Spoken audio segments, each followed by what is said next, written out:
ok អញ្ចឹងយើងមកដល់ arrangement ហ្នឹងអញ្ចឹងយើងចូលទៅក្នុងកម្មវិធីទាំងអស់គ្នាអូខេដំបូងឡើយយើងត្រូវរក code ទី1គឺយើងត្រូវរក code សិនអូខេហើយខ្ញុំ found Discord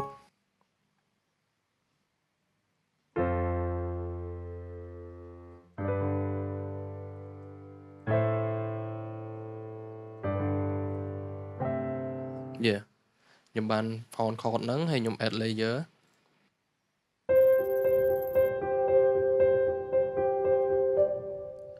ហើយនឹង sound នេះ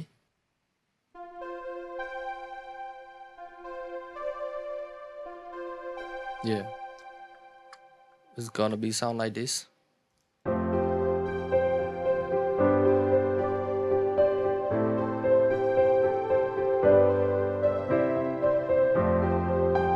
okay អញ្ចឹងខ្ញុំចង់ add sound បន្ថែម